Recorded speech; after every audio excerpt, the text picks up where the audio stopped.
नमस्कार साथियों, Suryanagari unique classes के यूट्यूब चैनल पर मैं उर्मिला राठी आपका हार्दिक स्वागत और अभिनंदन करती हूँ।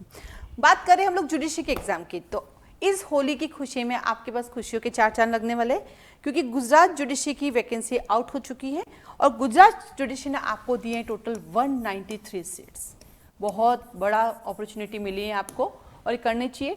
सबसे ईजी एग्जाम हम जो बोलते हैं वो गुजरात का होता है। क्यों? क्योंकि गुजरात की प्री में कोई कट ऑफ नहीं जाती है। गुजरात की प्री का है 50% ले आओ, आप मेन लिख दोगे, वहाँ पे कट ऑफ नहीं जाएगी।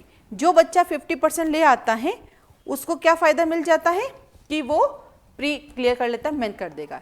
लेकिन हाँ, गुजरात में गुजराती चाहिए होती है। आपके पास गुजराती की मार्कशीट की जरूरत नहीं है। उन्होंने क्या किया कि गुजरात के बाहर के बच्चे भी एग्जाम दे सकते हैं, पर उनका एक पेपर होगा जो गुजराती में होगा। क्या कहा? उनका एक पेपर होगा जो गुजराती में होगा। ये गुजराती का पेपर आपको पास करना होगा। यदि आप गुजराती का पेपर पास कर लेते हैं तो लॉ तो बहुत इजी आता है, टू द पॉइंट, एकदम डायरेक्ट क्वेश्चन आते हैं, ऑप्शन में भी आते हैं, 5 में से 3 करो तो बहुत इजी है गुजरात निकालना। बस उसके लिए आपको गुजराती की तैयारी करनी पड़ेगी। पहले ही पेपर जो है मेन में होता था, अभी लास्ट से इन्होंने चेंज कर दिया। इन्होंने क्या कर दिया, प्री के अंदर आपके 2 पेपर कर दिए, एक पेपर लॉ का कर दिया और दूसरा गुजराती का कर दिया आपके। अगर यहाँ पे आप गुजराती पास हो जाते हो तो आप मेन का एग्जाम दे पाओगे, और नहीं होते तो नहीं दे पाओगे। अब आपके पास सवाल ये है कि क्या गुजराती की प्रिपरेशन कैसे करें। सबसे पहले तो मैं आपको ये बताने चाहूंगी कि Suryanagari unique law classes Gujarati की कोचिंग नहीं देती। हम लोग सिर्फ लॉ पढ़ाते हैं, गुजराती की कोचिंग देते हैं। गुजराती की कोचिंग अगर आपको करनी है तो अहमदाबाद में बहुत सारे सेंटर्स है जो आपको गुजराती सिखाते हैं, आप वहाँ पे ज्वाइन कर सकते हैं। वो लोग आपको ऑनलाइन ऑफलाइन दोनों प्रोवाइड कराएंगे। और गुजराती सीखना बहुत ईजी है ना, जब करने की चाहो तो कुछ भी कर सकते हैं, तो आप सीख सकते हैं।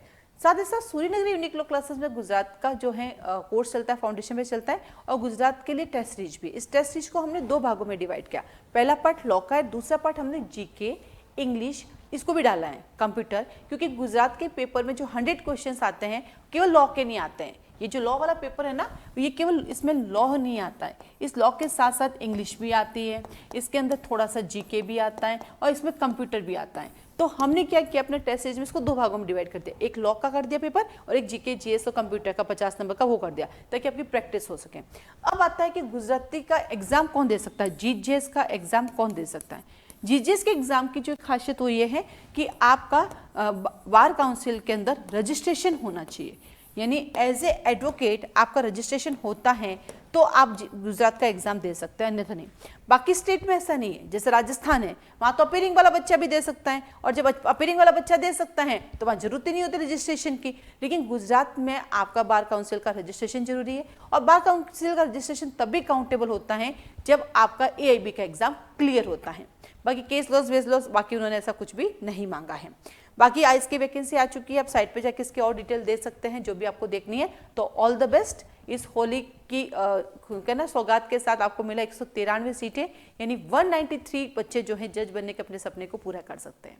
आज के लिए धन्यवाद।